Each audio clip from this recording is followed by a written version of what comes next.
어떤 분이 제게 목사님, 야곱이라는 사람의 모습 중에서 가장 멋있는 장면 하나만 좀 뽑아주십시오 라고 이렇게 저한테 묻는다면, 아직 물은 분은 없습니다. 묻는다면 제가 뽑는 것이 48장입니다. 48장에 있는 야곱의 모습은 상당히 멋있습니다. 이렇게 이야기하는 내용은 이런 내용이 있기 때문입니다. 우리 알다시피 야곱과 요셉은 헤어졌습니다. 어린 시절에 헤어졌습니다. 그 형제들이 요셉을 애굽에 팔아버렸기 때문에 야곱은 그 아들이, 요셉이란 아들이 죽었는지를 알고 평생을 살게 되죠. 그러다가 하나님의 기가 막힌 간섭으로 인하여서 애굽에서 만나는 거예요. 근데 그 애굽에서 만난 그 요셉은 어떤 사람인 거예요? 총리가 되어져 있는 거예요. 대단한 아들이 되어 있는 것이죠. 근데 그런 아들을 만난 것도 대단하지만 거기에서 이제 요셉이 2명의 아들을 낳았고요. 그 아들을 데리고 야곱에게 온 거예요. 그리고는 아버지, 이 2 아들 제가 애굽에서 낳았는데 좀 봐주세요. 좀 축복기도 좀 해주세요 라고 했을 때 얼마나 기뻤을까요? 죽은 줄만 알았던 아들이 총리가 되어져 있는 것도 놀랍지만 그에게 기업들이 있어가지고 그 기업을 데리고 와서 앞에 앉혀놓고 축복기도 해주세요라고 이야기를 들을 때 마음이 몹시 기뻤을 겁니다. 그래서 야곱이 이제 그 2 손자들이죠. 그 손자들 므낫세와 에브라임을 놓고 이제 축복기도를 하려고 손을 이제 딱 들었다 이거예요. 근데 요셉은 오른쪽에다가 야곱의 오른쪽에다가는 장자 므낫세를 놓고 왼쪽에다가는 차자인 에브라임을 놨는데 이 야곱이 손을 들어 기도할 때 오른손을 들어서 왼쪽에 있는 아들의 머리 위에 올리고 왼손을 들어서는 오른쪽에 있는 아들의 위에 올린 거예요. 그 모습을 보고 요셉이 당황을 합니다. 왜 당황을 하냐면 우리가 다 이건 동서고금을 통해서 다 알고 있는 이야기인데 어느 나라 어느 민족이든지 옛날에는요, 지금은 그런 게 없지만 옛날에는 오른손은 주손이에요. 우선순위의 손이에요. 왼손은요, 우선순위가 아닌 거예요. 그러니까 우선순위인 손을 들어서 차자 위에 올렸고 우선순위가 아닌 손을 들어서 장자 위에 올렸다는 것은 이제 이 기도 이후에는요, 서열이 바뀌는 거란 말이에요. 장자인 므낫세는 차자가 되는 것이고 차자인 에브라임은 장자가 되는 기도를 하고 있는 거예요. 그러자 이 모습을 본 요셉이 너무 당황스러워가지고 아버지가 연세도 많으시고 눈도 안 보인다 그러고 그러니까 지금 판단이 어떻게 흐려지셔가지고 이렇게 실수하시는가 보다 해가지고 손을 옮겨주려고 그러는 거예요. 아버지, 요쪽 손은요 요쪽에 올리셔야 되고요, 요쪽 손은 요쪽에 올리는 게 맞아요 라고 이렇게 설명을 하는 거예요. 그러자 야곱이 아주 단호하고 아주 분명하게 이야기를 합니다. 그거 보시죠. 48장 19절입니다. 있습니다. 그의 아버지가 허락하지 아니하며 이르되 나도 안다 내 아들아 나도 안다. 그도 한 족속이 되며 그도 크게 되려니와 그의 아우가 그보다 큰 자가 되고 그의 자손이 여러 민족을 이루리라 하고. 여기 야곱이 이렇게 얘기하는 겁니다. 아들아, 내가 안다 이거예요. 내가 몰라서 이러는 게 아니라고. 나도 분명히 알고 있고 어느 쪽이 장자이고 어느 쪽이 차자인지 내가 알고 있는데 손을 이렇게 엇갈려서 기도를 하는 것은 하나님이 그래 하라 한다 이거예요.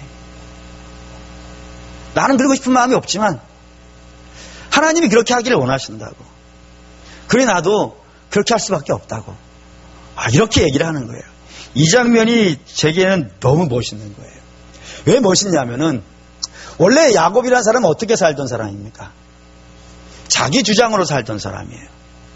하나님의 뜻이 있다 하더라도 그 뜻이 중요한 것이 아니고 내 뜻이 더 중요한 것이고 그 욕심을 이루기 위해서는 무엇이든지 하는 사람이고 그 무엇이든지 할 때 양심의 가책이라고는요 전혀 없는 사람이에요. 내가 잘 되기만 한다 그러면, 내가 성공할 수만 있다면 얼마든지 그렇게 할 수 있는 사람이 이전까지의 야곱이었는데 지금 48장에 만나고 있는 야곱은 자기는 어떻게 내려한 거예요? 내려놓고 있다니까요. 뭐 앞에서요? 하나님의 뜻 앞에서, 하나님의 의지 앞에서 자기의 의지와 자기의 욕심은 내려놓고 하나님의 뜻만 붙잡고 하나님이 그렇게 하기를 원하시니까 나도 그렇게 한다라고 이렇게 이야기를 하고 있다 이거예요. 이게 대단히 멋있지 않습니까? 그렇습니다. 멋있습니다. 근데 어떻게 해서 이렇게 됐을까요? 어떻게 자기 주장만 내세우던 사람이 자기 주장을 내려놓고 하나님의 뜻 앞에 굴복하는 역사가 이루어졌을까요? 당연히 하나님이 하신 거겠죠. 당연히 하나님께서 그를 다루셨기 때문에 이렇게 되어져 왔다 이겁니다. 그러면 하나님이 이 자기 고집과 자기 주장이 투철하고 거기에 온 마음과 온 정성을 쓰는 야곱을 어떻게 다루시고 무엇으로 만지셨길래 야곱이 이렇게 하나님의 뜻 앞에 자기를 굴복시키는 사람이 됐을까요? 성경은 두 가지를 알려준다 이거예요. 그 첫 번째가 뭐냐면 실패를 통해서 하나님의 방법을 보여주셨다 이겁니다. 이런 내용들이 들어있어요. 베델에서 야곱이 하나님을 야곱이 만나죠. 그리고 이제 그 뒤를 이어 삼촌 집에 도착을 합니다. 그리고 거기서 일을 하고 살기 시작하는 거예요. 근데 야곱이라는 사람은 일을 잘 못하는 사람입니다. 일을 잘 못해요.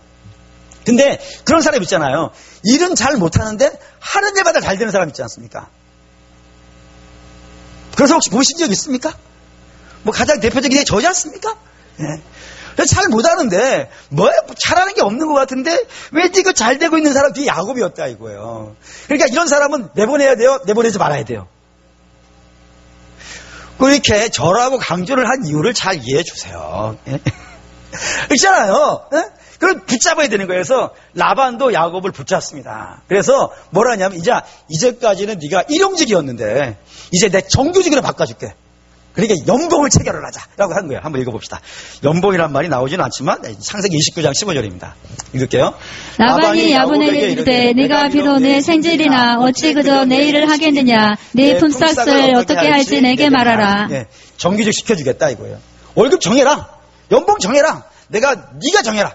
내가 정하지 않고 네가 정해라. 그럼 내가 네가 달라는 대로 주겠다라고 이렇게 연봉 제한을 하면서 정규직 채용을 약속을 하는 거예요. 그러자 야곱이 연봉을 1억 주세요, 2억 주세요 이렇게 하지 않고 아주 생뚱맞은 연봉을 하나를 제안을 합니다. 그게 뭐예요? 라헬을 주세요. 그랬더니 라반이 라헬은 겁나 비싸. 이거 1, 2년 생각이 될 문제가 아니야. 얼마나 해야 돼? 7년을 해야 돼. 라고 이렇게 제안을 다시 한 거예요. 그러자 야곱이 29장 18절 있습니다.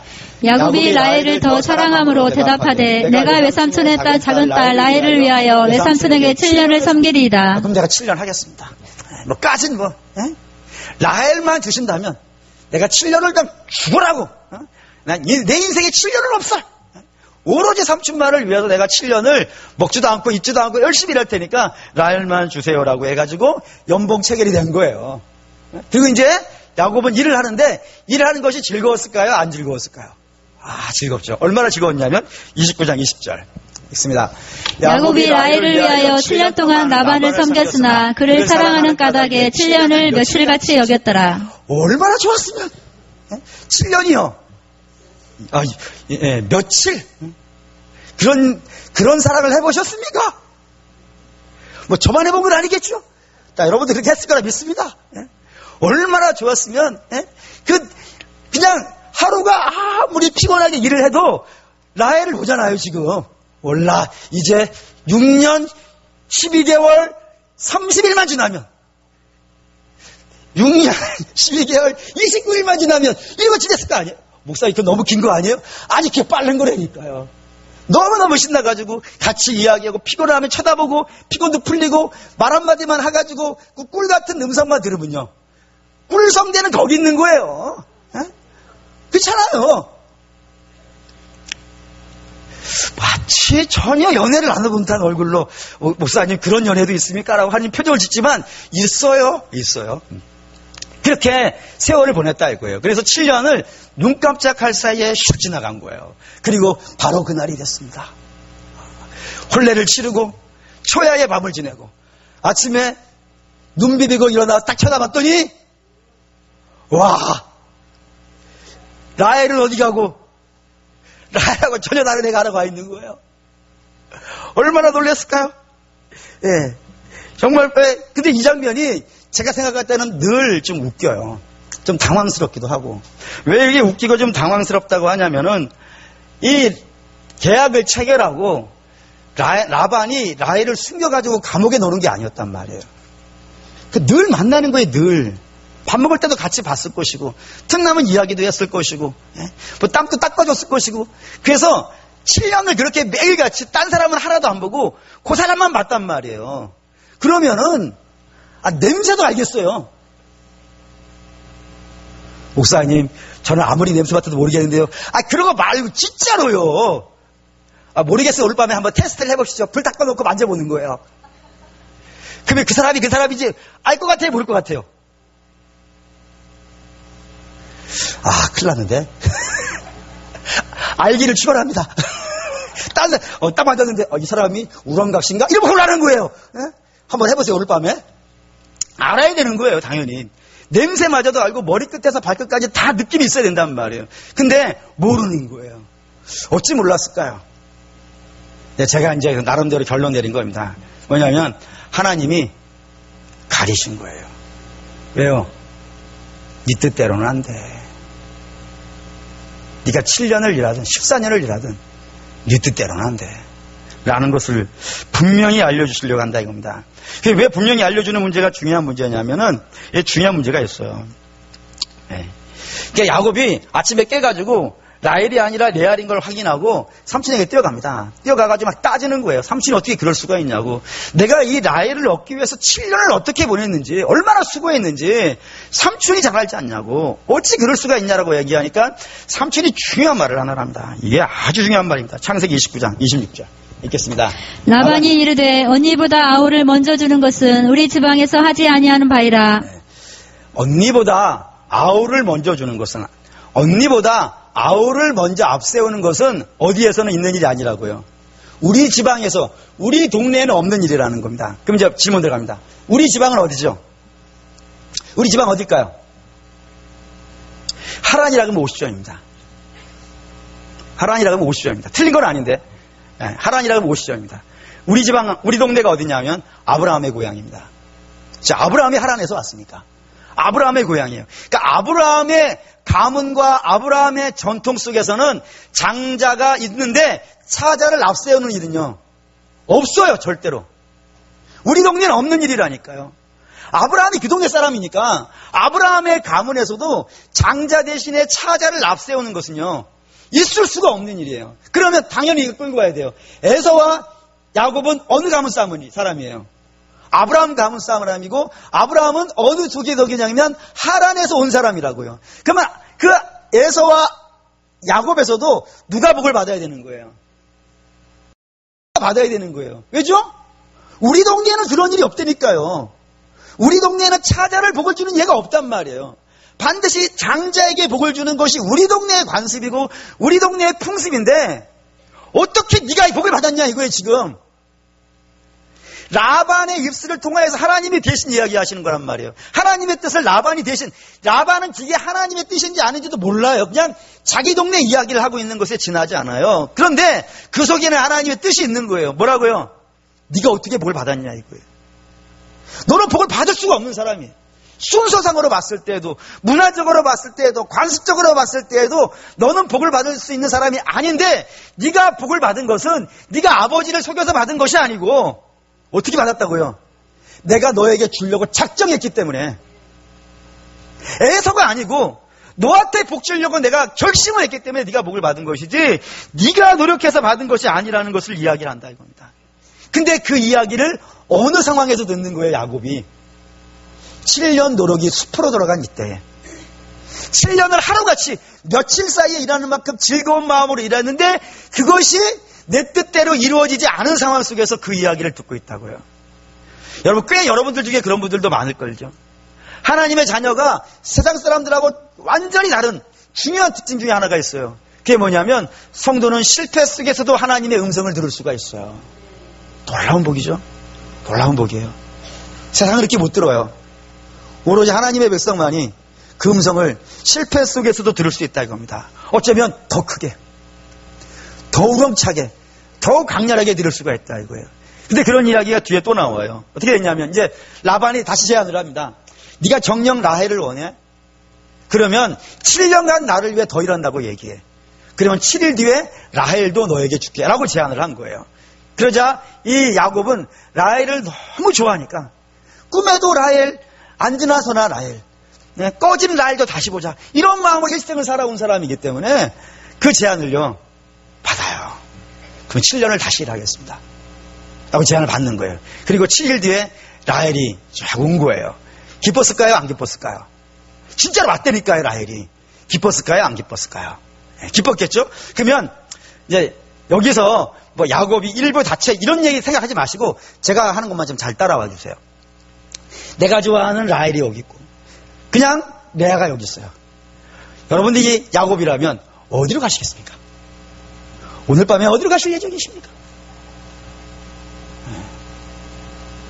목사님, 그래도 저는 레아입니다. 이렇게 훌륭하신 분이에요.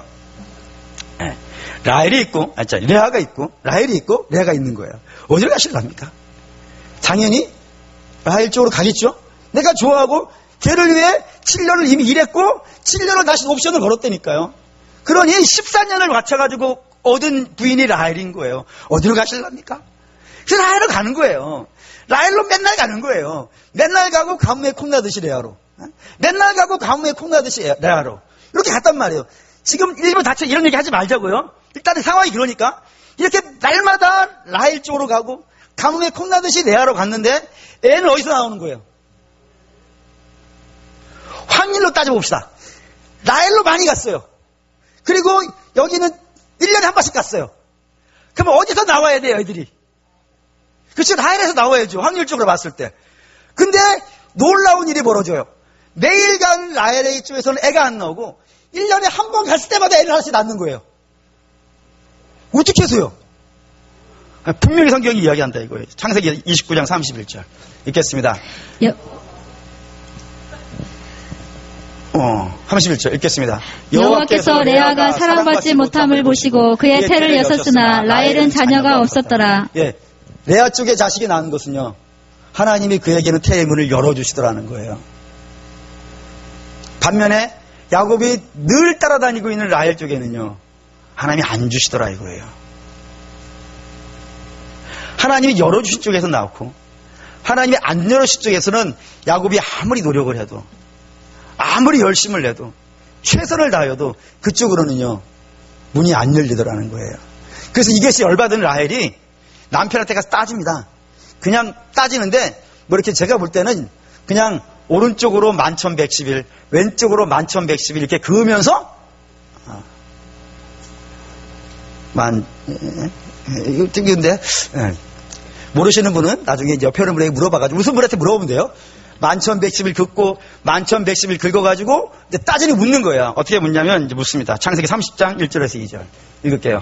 라헬이 자기가 야곱에게서 아들을 낳지 못함을 보고 그의 언니를 시기하여 야곱에게 이르되 내게 자식을 낳게 하라. 그렇지 아니하면 내가 죽겠노라. 야곱이 라헬에게 성을 내어 이르되 그대를 임신하지 못하게 하시는 이는 하나님이시니 내가 하나님을 대신하겠느냐. 야곱이 라헬이가 따졌다는 거예요. 어떻게 당신이 그럴 수가 있냐고. 어떻게 했길래 그쪽에서는 애를 낳고 당신은 이쪽에서는 애를 낳냐고. 뭔가 나쁜 짓 하고 있는 거 아니냐고. 이렇게 따져 물었단 말이에요. 그러자 야곱이 뭐라 그랬다고요? 내가 하나님이냐? 내가 하나님이냐? 여러분 이 말이 얼마나 무거운 말인지 아시겠습니까? 이전까지는 야곱이 이런 생각을 하셨다니까요. 내가 노력하면 받을 수 있다니까. 내가 애쓰면 복 받을 수 있다니까. 내가 좀 다른 사람한테 욕 몇 번 먹으면 복 받고 나면 되는 거 아니겠어요? 욕 먹는 건 잠깐이고 복은 영원한 건 아니겠어요? 근데 약간은 좀 욕을 먹더라도 내가 그것만 내가 노력하면은 내가 좀 아버지도 속이고 형도 좀 속이면 얼마든지 그 복 받아올 수 있을 거라고 생각해가지고 지금 그렇게 일을 진행해 온 사람이 야곱이잖아요. 근데 지금 와서는 내가 복을 주는 사람이냐? 내가 아무리 알잖냐 나 애썼던 거. 날마다 너 찾아갔는데 이상하게 하나님이 저쪽에서는 주시는 것이고 내가 노력하지 않은 쪽에서는 열매를 주시고 내가 노력하는 쪽에서는 안 주시는 걸 내가 어떡하냐? 내가 하나님이냐? 라고 이야기하더라 이겁니다. 여러분 야곱이 내가 스스로 하나님이 아니고 내가 복을 만들어내는 자가 아니고 내가 복을 창출해내는 자가 아니고 나는 그저 복을 받는 자라는 사실을 언제 알은 거예요? 내 뜻대로 안 된 자리에서 내가 원하는 방식으로 안 된 자리에서 그것을 비로소 배우더라는 거예요. 성도는 그래요. 성도는 실패의 자리에서도 하나님의 음성을 듣고 하나님의 뜻을 알아간다 이거예요. 그 반면에 하나님께 실패를 쓰신다 이겁니다. 근데 하나님은 실패만 쓰시는 분이 아니고요. 성공도 써요. 근데 그 성공이 우리가 상상한 것 이상으로 나는 아무것도 하지 않았는데 어마어마하게 부어지는 역사가 있어요. 그런 역사를 아마 경험해 보신 분도 계실 것이고 또 여러분 많이 경험하실 거라 저는 믿습니다. 저도 경험했고 그런 일이 있어요. 야곱에도 마찬가지라 이겁니다. 야곱에게 하나님께서 어떻게 하시냐면 1절 성경 29장 창세기 29장 1절에서 3절 읽겠습니다. 야곱이 길을 떠나 동방 사람의 땅에 이르러 본즉 들에 우물이 있고 그 곁에 양 세 떼가 누워 있으니 이는 목자들이 그 우물에서 양떼에게 물을 먹임이라. 큰 돌로 우물 아귀를 덮었다가 모든 떼가 모이면 그들이 우물 아귀에서 돌을 옮기고 그 양떼에게 물을 먹이고는 우물 아귀 그 자리에 다시 그 돌을 덮더라. 이제 무슨 말이냐면 야곱이 브엘세바 자기 집에서 삼촌이 있는 하란까지 가는 거예요. 근데 이 가는 게 사실 좀 제게 의아스러워요. 왜 의아스럽냐면 이런 이유 때문입니다. 이것도 읽으죠. 창세기 25장 27절 읽습니다.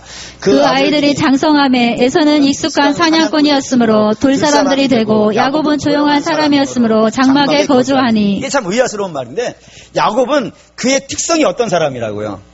들사람이라는 겁니다. 들사람이라고 하는 말은 이런 의미예요. 얘는 놀아도 어디서 노는 거예요? 들에서 노는 거예요.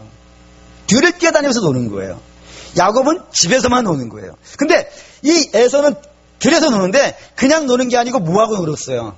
사냥하고 놀았어요. 근데 사냥을 한다는 것은 사냥감이 여기 있어요. 사냥감이 여기 있으면 내가 쏴야지 해가지고 저 가면 사냥감이 저 쏘세요 하고 있어요? 제가 해봤어요. 저 아중 호수를 제가 자주 돌아다니는데 산책을 하면서 설교를 상상을 하는데 거기에 가니까 이 모가지가 긴 새가 하나가 있어요. 모가지가 긴 새라고 하는 건 제가 그 새가 학인지 백로인지 모르기 때문이에요. 모가지가 길어요. 귀가 있어요. 난간에 탁 앉아 있는 거예요. 그래서 저는 좋은 사람이지 않습니까? 좋은 사람이니까 걔하고 좀 대화를 나눠보려고. 혹시 하나님 메시지를 가지고 온 건 아니겠는가? 저는 그런 마음으로 짐승을 만나요. 가가지고 야, 너 가지 말고 거기 좀 있어. 나 대화 좀 나누자. 해가지고 옆에 세게도 뛰어가지도 않았어요. 살살 갔어요. 근데 몇 발자국 갔더니 새가 가버렸어요. 어디로 갔냐면 저 건너러 가버렸어요. 얼마나 마음이 어려운지 몰라요. 제가 걔 잡아먹으려는 거 아니거든요. 걔 먹어봐야 뭐 하겠어요. 걔 먹을 것도 없어요 사실은. 근데 잠깐 좀 대화를 나눠보려고 갔는데도 불구하고 걔는 내가 싫어 갔단 말이에요. 그게 짐승이라 이거예요. 에서는 대화 나누려고 한 게 잡아먹으려고 한 거 아니겠어요. 얘가 여기다가 저 산으로 가면요. 그럼 에서는 갔냐? 그럼 난 집에 간다고 가겠어요? 그건 사냥꾼이 아니지. 사냥꾼은 어떻게 해야 되는 거예요? 갔냐? 나도 간다. 가야 될 거 아니겠어요? 그래서 어디까지 가야 되는 거예요? 잡을 때까지.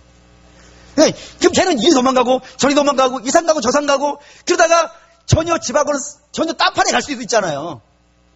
그렇지 않습니까? 그러면 처음 가보는 데도 있겠죠. 처음 가보는 데 가면 나중엔 집에 어떻게 올라옵니까? 그렇죠? 그러면 예수는 어떤 사람이라는 거예요? 아무리 낯선 곳에 가도 사냥감을 쫓아서 낯선 곳에 가도 집으로 오는 방법을 아는 자이죠. 하늘의 별을 보면 저 별은 나의 별, 저 별은 너의 별 이런 거 시인이 하는 것이고 저 별은 동쪽에 뜬 별, 이 별은 서쪽에 뜬 별. 그럼 내가 있는 곳은 어디? 그리고 우리 아버지 집이 있는 곳은 어디? 그리고 오는 거예요. 목사님 그런 일이 있어요? 동방에서 박사들이 뭐 보고 와요? 별 보고 와요. 목동들은 그렇게 하는 거예요. 사냥꾼들은. 그게 집을 찾아올 수 있는 사람이라고요. 에서는. 반면에 야곱은 집에만 있으니까 어디 나가본 적이 없으니까 길을 알겠어요? 모르겠어요? 놀라운 사실을 알려드리겠어요. 저는 내비게이션을 달고 달려요. 근데 내비게이션을 달고 딴 데로 가는 능력이 있어요. 예전에 지금 남원 학생회 수련회 가는 곳이 남원인데 남원에서 집에 오다가 경상도에 간 적이 있었어요. 저기 전선영 집사님이 증인이에요. 경상도로 가버렸어요. 놀라운 일이에요. 내비게이션을 켜고 다음에서 빠지세요 했더니 다음에서 안 빠지고 그 다음에 빠졌거든요. 아니 내비게이션을 달고도 그래야 하는데 야곱은요 한 번도 돌아다녀 본 적이 없다니까요. 그러면 브엘세바에서 하라니요 못 가요. 얼마나 먼 거리, 목사님께도 옆집 동네면 갈 수 있지 않겠어요? 브엘세바에서 하란까지는 750km예요. 750km는 얼마나 먼 거리냐면 전주에서 서울까지가 230km쯤 된다면서요. 그러면 전주에서 서울 가는 거 3배를 가야 돼요. 그것도요, 지금처럼 도로 깔려있는 도시가 아니라 산을 넘고 물 건너 바다 건너서 가야 돼요. 못 가요, 못 가. 절대로 못 가요. 그래서 야곱도 내가 어디 왔는지 몰라요. 내가 어디 왔는지 모르더니 그냥 온 거예요. 그냥 저쪽으로 가면 나올까? 해가지고 쭉 온 거예요. 와가지고 내가 어디 왔는지도 모르는데 희한한 목동들이 있는 거예요. 아주 얘네들 희한한 애들이에요. 어떻게 희한하냐면 양을 데리고 우물에 왔으면 뭐 해야 돼요? 물 먹여야죠. 근데 얘네들 안 먹이고 있는 거야. 쉬고 있는 거예요. 지가 혼자서요. 근데 언제 물을 먹이는 거예요? 다 오면. 왜 다 오면 먹이겠어요? 우물에 뚜껑이 덮여 있는데 이거 열기가 싫은 거예요. 얘 진짜 목동이 아닌 것 같아. 이건 사꾼이야. 사꾼은 자기 양이 아니니까 뭘 먹이든지 말든지 나중에 누가 봐가지고 뚜껑 열어주면 그때 심지어는 맨 마지막에 누가 오냐면 라헬이 와요. 라헬이. 그러니까 여자 와가지고 그걸 뚜껑 열어주면 그때 물 먹이는 아주 천하의 사꾼들이에요. 근데 희한한 애들을 만난 거예요. 너무 희한하니까 그래서 물어본 거예요. 여기가 어디냐? 그랬더니 여기 여기 하란이야 그러는 거예요. 놀랍겠어요? 안 놀라워요? 이쪽으로 갔는데 서울인 거예요. 이쪽으로 가야 돼? 서울 가나? 그런 거예요 지금.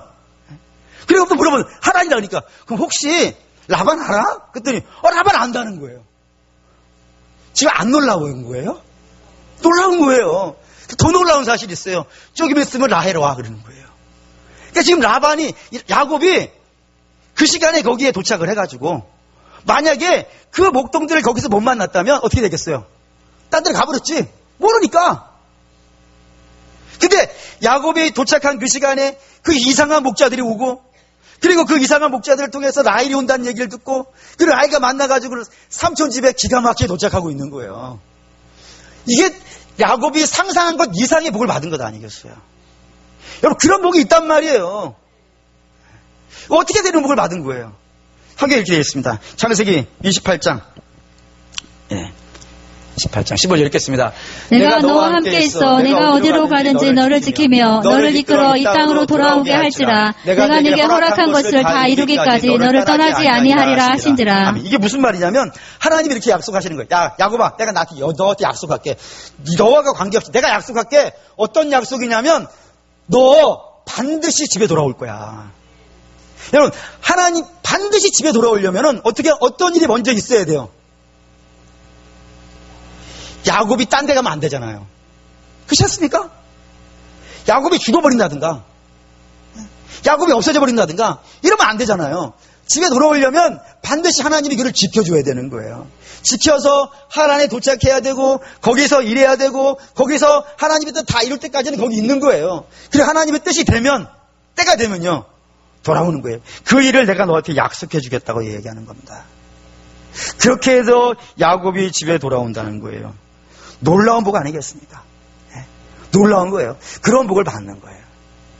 그러니까 우리가 어디를 가더라도 그런 일이 있다 이겁니다. 그런 상상할 수 없는 이상의 복을 야곱이 전혀 기대하지 않았는데 여기가 하란일 거라고는 내가 라반을 만날 거라는 것은 그리고 그 즉시 라헬을 만날 것이라는 건 상상도 못했는데 하나님의 인도하심 속에서요 만나는 거예요. 그런 복이 있어요. 이것뿐만 아니라 더 놀라운 것도 있죠. 그게 뭐냐면 야곱이 삼촌 집에서 일을 하는데 얘가 아까도 말씀드렸다시피 얘가 손만 대면 잘 되는 거예요. 이런 걸 마이다스의 손 그러던데 금을 만들어내는 손 뭐 이런 거 있잖아요. 야곱이 새끼를 낳으면 새끼가 나오다가 죽는 일이 없고 다른 사람이 새끼를 낳으면 둘 중에 하나는 죽고 이런 일이 있단 말이에요. 그러니까 이 라반의 입장에서는 야곱이 이게 완전 복덩어리인 거예요. 황금알을 낳는 거위가 된 거예요. 그러니까 얘는 오래 데리고 있어야겠죠. 근데 야곱은 있기가 싫은 거예요. 있기가 싫은 이유가 뭐냐면은 삼촌이라는 사람이 나하고 약속을 했는데 그 약속을요 안 지키는 거예요. 연봉을 얼마 주기로 했는데 때로는 안 띄어먹고 안 주는 거예요. 그리고 또 어떤 때는 띄어먹고 안 주지 않고 주는 때에는 10마리를 준다라고 했다가 2마리밖에 안 주는 거예요. 그래 얼마나 열받아요. 나는 계약을 했으니까 계약은 지켜야 되겠고. 그래서 야곱이 결심을 해요. 이제 14년 다 채우면 나 간다. 저 삼촌하고 내가 이따가 내가 죽겠다 해가지고 야곱은 떠날라 그러고 이 삼촌은 안 내놓으려고 하다 보니까 계약을 하나를 체결해요. 놀라운 계약이에요. 정말 우리의 수준으로는 상상할 수 없는 계약이 체결돼요. 뭐냐면 삼촌이 그러는 겁니다. 나 양떼 많지 않냐? 양떼를 둘로 나누자. 어떻게 나누냐면 얼룩무늬가 있거나 점이 있는 거 이쪽으로 빼라. 그리고 하얀 거는 이쪽으로 빼라. 그리고 하얀 거는 내 것, 얼룩무늬가 있는 건 네 것. 그리고 이 사이를 3일간 떨어져 들여놓자. 서로 섞이지 않게. 그리고 우리 내 양에서 얼룩무늬가 나오면 다 넣어줘라. 기억죠? 그리고 얼룩무늬 중에서 하얀 게 있으면 날 주라. 어쨌든 얼룩무늬가 있거나 점이 있거나 아롱진 건 다 네 거고 하얀 거는 다 내 거다. 라고 이게 계약을 체결하는 거예요. 여러분들이 이런 계약을 누가 체결하자 그러면 체결해야 돼요, 말아야 돼요? 절대 하지 마십시오. 이건 사기입니다. 얼마나 어떤 사기냐면 이런 거예요. 여러분도 잘 모르시고 저도 잘 모르지만 저도 책에서 알았어요. 생명책에 나와요. 생명책에. 설교를 하려면 별책을 다 봐야 돼요. 뭐 책이냐면 하얀 양하고 하얀 양이 교배를 하면요 하얀 것만 나와요. 열성 인자예요. 열성끼리 만나면 반드시 열성이 나와야 돼요. 그러니까 하얀 양과 하얀 양이 나오면 절대로 얼룩무늬 양이 안 나와요. 반면에 얼룩무늬와 얼룩무늬가 교배를 하면요 하얀 게 나와요. 그러면 라반에 있는 양에서는 야곱에게 갈게요. 하나도 없어요. 앞으로도 없어요. 영원히 없어요. 반면에 야곱의 양떼에서는요 라반에게 가야 될 게 있어요. 그러면 양이라는 게 생명체니까 죽고 그렇게 될 거 아니겠어요. 네? 두 마리 나면 한 마리 나오면 다행이지만 한 마리 났는데 걔가 하얀 양이면요 이쪽으로 가야 되니까. 그러니까 야곱 쪽으로서 라반 쪽으로는 갈 게 생기니까 야곱 쪽의 양은요 점점 줄어가겠죠. 계산이 되죠. 네. 라반 쪽은요 점점 늘어나는 계약을 체결한 거예요. 근데 이 야곱이 일을 못하는 사람이니까 아는 것은 그 계약을 체결한다니까요. 양을 제대로 안 키워본 애 같아요. 뿐만 아니라 뭔 짓거리도 하냐면은 그 하얀 양을 자기가 돌보는 거예요. 하얀 양을 돌보는데 혹시 전설적인 방법이 하나가 있는데 하얀 양을 얼룩무늬에 나게 하는 방법. 숙주나무를 먹이고 한라봉을 먹이고 고사리를 먹이면 될 것 같은. 목사님 성경에 그렇게 안 쓰여 있는데요. 머리가 쓰는지 한번 보시죠. 31장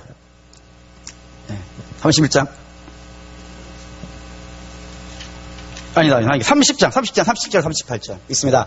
야곱이 버드나무와 살구나무와 신풍나무의 푸른 가지를 가져다가 그것들의 껍질을 벗겨 흰 무늬를 내고 그 껍질 벗긴 가지를 양떼가 와서 먹는 개천의 물 구유에 세워 양떼를 향하게 하매 그 떼가 물을 먹으러 올 때에 새끼를 베니. 혹시 이거 믿으시는 분 계세요? 하얀 양을 껍질을 벗겨놓고 그 하얀 거를 보게 할 때 교배를 하면은 얼룩무늬가 난다고 그런 전설이 걔네들에 있대요. 근데 그 전설은 뭐예요? 전설이에요. 그냥 고사리 먹이나 저거 먹이나 똑같은 거예요. 안 돼요, 절대로. 궁금하시면 가서 해보세요. 절대로 안 돼요. 근데 야곱은 이게 된다고 생각하는 사람이에요. 그런 일을 제대로 하는 사람이겠어요? 못하는 사람이겠어요? 일 못하는 애예요. 근데 얘가 놀라운 일이 벌어져요.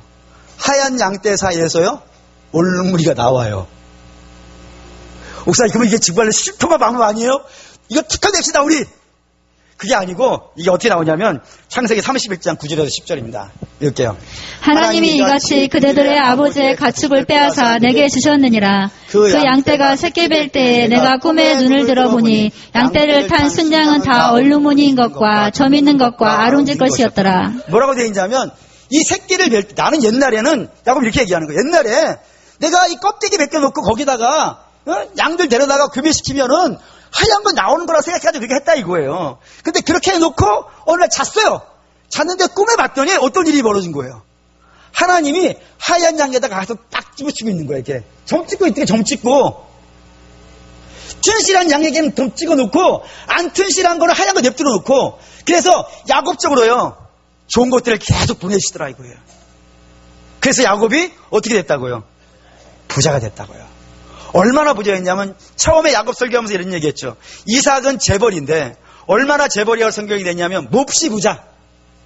기억나시나요? 근데 야곱은 얼마나 부자요? 몹시 부자. 2배라고 이거예요. 부자가 되게 중요했다는 것이 아니고 하나님이 야곱에게 부어주시더라 이거예요. 야곱이 상상한 것 이상으로, 야곱이 할 수 있는 것 이상으로, 야곱의 능력의 이상으로 부어주시면서 이 모든 것들이 다 어디서 왔다고 고백하게 만들었다고요. 하나님께서부터 왔다고. 여러분, 놀라운 사실을 알았어요. 놀라운 사실을 여러분 알았어요. 뭐냐면 아까 실패를 통해서도 뭘 배웠어요? 모든 복은 하나님께로부터 온다는 사실을 배웠고, 성공을 통해서도요, 모든 복은 하나님께로부터 온다는 것만 봤다 이거예요. 놀랍지 않습니까? 이전까지는 내가 노력으로 얻는 건 줄 알았는데, 내가 애씀을 받는 건 줄 알았더니 실패도 살아보고 성공도 살아보니 그 모든 곳에서 복은 다 누구만 주시더라고요? 하나님이 주시더라. 그거를 야곱이 인생이라는 걸 통해서, 이게 야곱의 인생 전부예요. 그러니까 야곱은 인생을 살면서 다 이것만 경험하는 거예요. 잘 되는 걸 통해서 하나님이 하시는 거네. 실패를 통해서도요, 이게 하나님이 하시는 거네. 물론 그 실패를 지나갈 때는 힘들어요. 눈물 나고 괴로워요. 근데 그 결과를 알게 되는 거예요. 이걸 통해서 하나님만이 내게 복 주시는 분이라는 사실을 내가 비로소 알아가네 라는 것을 드디어 알았다라는 것이 야곱의 이야기라 이겁니다. 그걸 성경을 바울은 이렇게 설명합니다. 바울은 로마서 8장 28절. 8장 28절 읽겠습니다. 우리가 알거니와 하나님을 사랑하는 자, 곧 그의 뜻대로 부르심을 입은 자들에게는 모든 것이 합력하여 선을 이루느니라. 이 말씀 되게 중요하고 여러분 잘 아는 말씀이에요. 여기에 됐어요. 하나님을 사랑하는 자, 곧 그 뜻대로 부르심을 받은 자는 누구죠? 성도예요. 다른 사람 아니에요. 성도예요. 성도에게는 어떠한 상황이 펼쳐진다 하더라도 그 펼쳐진 상황의 결론으로 뭐가 온다고요? 선이 이루어지는데, 이 선은 뭐예요? 하나님의 뜻이 이루어질 거예요. 그래서 모든이라고 앞에 붙었어요. 그러니까 모든 안에는 뭐가 있는 거예요? 내가 원하는 성공이라는 방식도 들어있어요. 근데 하나님은 성공이라는 방식으로만 일하시는 분이 아니라, 우리가 이해가 안 될 수도 있겠지만, 납득이 안 되는 경우도 많이 있지만, 그 실패라는 걸 통해서도 하나님은 당신의 놀라운 역사를 이루어 가시더라 이겁니다. 야곱 하나를 만드시는 거예요. 그래서 지난주에 금요일 날 오늘의 말씀 제가 여러분에게 보낸 거 기억나시나 모르겠습니다. 오늘 말씀 안 받으시는 분들이 있다면 우리 교육자들에게 문의하시면 될 것 같습니다. 구역장들이나. 시편 118편 22절인데 읽어볼까요? 118 읽습니다. 건축자가 버린 돌이 집 모퉁이의 머릿돌이 되었나니. 이 건축자의 버린 돌은 우선적으로 1차적으로는 예수 그리스도를 뜻하는 겁니다. 예수 그리스도는 사람들이 싫어서 버림받은 분이에요. 근데 그 버림받은 분이 뭐가 됐다고요? 구원의 근거가 됐다라고 하는 면에서 모퉁이의 머릿돌. 유대인들은 집을 지을 때 모퉁이에다가 우리는 집 가운데다가 주춧돌을 놓지만 이스라엘 사람들은 모퉁이에다가 가장 중요한 돌을 놓는데요. 그 집 짓는 방식이 그런가 봐요. 그러니까 거기다 모퉁이 돌에다가 머릿돌을 놨다. 그 머릿돌 같은 분이 구원의 근거가 되었다는 것인데 1차적으로는 그것이 우리도 마찬가지라 이겁니다. 왜죠? 우리 예수 안에 있으니까. 예수가 누리는 예수님의 죽음은 내 죽음이 되어지고 예수님의 부활은 내 부활이 되는 줄 믿습니다. 예수님이 당하는 건 내가 당하는 것이고 예수님이 누리는 건 내가 누리는 것을 믿습니다. 그러면 이 말씀도 우리에게 누려지는 말씀이에요. 야곱도 마찬가지고요. 야곱이나 우리나 다 어떤 사람이냐면 건축자가 버린 돌 아닙니까? 건축자들이 뭐 이따 쓸만하겠습니까? 별 대단치 않은 돌이라 이거예요. 근데 그 돌이 뭐가 된 거예요? 하나님의 자녀가 된 거예요. 야곱이 이스라엘이 된 거예요. 어떻게 해요? 성경은 이렇게 시편이 이야기해줘요. 118편 넘겨주시죠. 다음 말씀 주십시오. 읽습니다. 여호와는 내 편이시라. 내가 두려워하지 아니하리니 사람이 내게 어찌할까. 여호와께서 내 편이 되사 나를 돕는 자들 중에 계시니 그러므로 나를 미워하는 자들에게 보응하시는 것을 내가 보리로다. 여호와는 내 편이라. 여호와는 내 편이어서 뭘 하실 것이냐면 나를 미워하는 자를 내 보는 앞에서 이겨주실 거라고. 이게 승리잖아요. 하나님은 승리를 통해서 나를 건축자가 버린 돌을 모퉁이 돌이 되게 하신다고요. 근데 그것만 하는 것이 아니라 그 뒤에 이런 말씀이 있어요. 또 118편 있습니다. 여호와께서 나를 심히 경책하셨어도 죽음에는 넘기지 아니하셨도다. 내게 의의 문들을 열지어다. 내가 그리로 들어가서 여호와께 감사하리로다. 이는 여호와의 문이라 의인들이 그리로 들어가리로다. 하나님 나를 경책하신다고요. 내가 잘못된 길로 가고 있으니까, 내가 밀어낸 대로 가고 있으니까 하나님 나를 경책하신다고요. 남을 하신다고요. 이게 실패잖아요. 근데 그 실패가 나를 낙심으로 몰아가지 않는다고요. 나를 절망으로 몰아가지 않는다고요. 왜요? 이 일을 통해서 나는 의의 문으로 들어갈 거예요. 은혜의 문으로 들어가서 하나님께 감사하게 될 거예요. 누구에게 그렇다고요? 성도에게 그렇다고요. 그래서 성도는 성공이, 물론 저는 여러분들이 성공했으면 좋겠고 실패는 없었으면 좋겠어요. 아니, 저 자체도 그래요. 실패 오는 거 좋아하지 않아요. 많이 해봤어요, 실패. 저보다 제 나이 때에도 저만큼 실패를 많이 해본 사람도 사실 없다고 저는 생각할 정도로 많이 실패해봤어요. 그래서 너무 아파요. 너무 힘들어요. 한 번은 죽으려고 결심되었으니까. 근데 그런 길이 있다고요. 근데 왜 그런 것이 왔는지를 모르겠어요. 내 의지도 아니고 나 열심히 살았는데 그런 일 만난 적도 많이 있어요. 그런데 지금은 알아요. 뭐냐면 그때의 그 일이 오늘 저를 만들었어요. 하나님께 더 많이 기도했고, 만약에 하나님 저 체질을 아시는 것 같아요.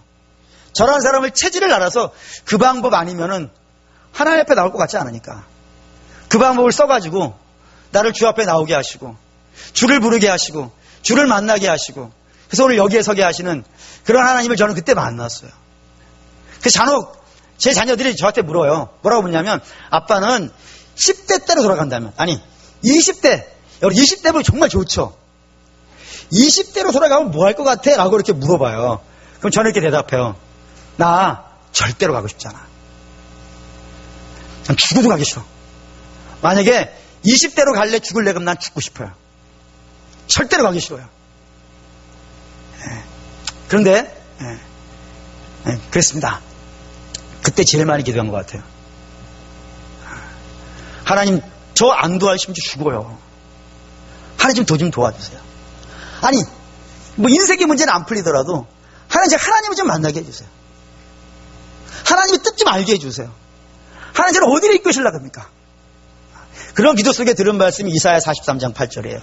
눈이 있어도 보지 못하고 귀가 있어도 듣지 못하는 내 백성을 이끌어내라. 그 여기까지 왔어요. 그때 그 말씀 받긴 했지만 다시 돌아가서 그 일을 경험한다는 건 쉽지 않아요. 근데 하나님은 그 방법을 쓰실 때가 있어요. 원치 않지만 그 방법을 쓰실 때가 있어요. 근데 우리 사랑하는 믿음의 성도 여러분, 혹시 여러분들도 그런 방법으로 하나님이 여러분에게 다가가시면, 여러분 정말 열심히 노력하셨는데 정말 최선을 다했는데도 불구하고 그 결과가 때로 여러분의 기대에 미치지 못한다 하더라도 낙심하지 마십시오. 낙심하지 마십시오. 그냥 그 속에서 하나님의 뜻만 구하십시오. 하나님의 뜻이 이루어지길 원합니다. 비록 내 뜻대로 되진 않았지만 주님 뜻대로 되기를 원합니다. 그러면 반드시 하나님이 주님의 뜻을 알려주실 줄 믿습니다. 고난을 통해서 하나님이 알려주시기도 하시니까. 또 뿐만 아니라 여러분에게 하나님이 성공이라고 하는 뭐를 주셨어요. 여러분이 기대한 것 이상으로 받으신 분도 아마 여기 많이 있으실 겁니다. 그럴 때는 사랑하는 여러분, 교만하지 마십시오. 여러분의 실력으로 받은 건 아닙니다. 하나님께서 당신의 놀라운 뜻을 펼쳐내시려고 주신 거예요. 그러면 그 뜻을 구하십시오. 하나님, 무엇 때문에 이렇게 많이 주셨습니까? 제가 뭘 하면 되겠습니까? 주의 뜻을 알려주십시오. 해가지고 잘 되나 못 되나, 좋으나 나쁘나, 성공하나 실패하나, 모든 상황 속에서요, 여러분들은 주의 뜻만 구하십시오. 주의 뜻만 구하면 그것이 바로 우리를 복되게 하는 길이 될 것이고 성공하는 길이 될 거예요. 그래서 욥이 가장 고난이 깊었을 때 이런 이야기를 합니다. 욥기 23장 10절 결론입니다. 읽을게요. 그러나 내가 가는 길을 그가 아시나니 그가 나를 단련하신 후에는 내가 숨금같이 되어 나오리라. 이게 소망이 되셨으면 좋겠어요. 네.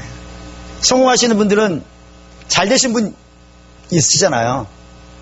잘 됐을 때 상당히 조심하셔야 됩니다. 다윗도 넘어지고요, 히스기야도 넘어지고요, 수많은 우시야도 넘어지고요. 그 믿음의 왕들도 잘 됐을 때 넘어진 예들이 많아요. 그러니까 여러분, 잘 되신 분들은 교만하지 말고, 특별히 나의 잘됨이 다른 분에게 아픔이 될 수 있어요. 그렇기 때문에 그때는 좀 이렇게 절제하시는 절제 은사를 좀 하나님께 구하셔서 좀 잘 절제해서 했으면 좋겠고, 좀 어려운 분들 만나면 어려운 분들은 주님 왜 이렇게 어려워졌는지는 잘 모르겠지만 나중에 하나님 앞에 가면 알려주세요. 대신 오늘을 좀 이겨나가게 해주세요. 오늘을 꼭 좀 이겨나가게. 믿음은 인내라 그랬으니까, 성도의 믿음은 인내라 그랬으니까, 주님 좀 힘들지만 주님이 때 날 때까지 인내하면서 기도하면서 좀 걸어가게 해주세요. 그러면 그 두 사람이 다 어디에서 만날 것 같으세요? 주 앞에서 만날 겁니다. 주 앞에서 만날 겁니다. 그럼 되잖아요. 그럼 안 되겠습니까? 그럼 되는 거예요. 우리의 목표는 하늘나라이고 천국이고 영생이니까 주 만나는 거니까 거기면 충분한 거지 않겠습니까? 이렇게 하지 마세요. 하나님, 왜 저 사람은 편한 길 가는데 저는 이렇게 힘든 길 가나요? 그러지 마세요. 그런다고 바뀌지 않아요. 왜 그런지는 우리 하나님 앞에 묻읍시다. 나중에 하나님 앞에 가서 물으시고, 지금은 주님의 뜻을 구하시고 걸어갈 수 있는 힘을 주십시오. 이겨나갈 수 있는 용기를 주십시오. 하나님, 양식을 주십시오. 신령한 양식을 주십시오. 그 양식이 있어야 걸어갈 수 있습니다 라고 하나님께 부르짖으면서 그렇게 걸어가셔서 우리 다 함께 주 앞에서 만나서 기뻐하고 춤추며 그때 이야기합시다. 그때 하나님의 역사가 이런 일이 있었다라고 고백할 수 있는 저와 여러분 되시기를 주의 이름으로 축원합니다. 아멘.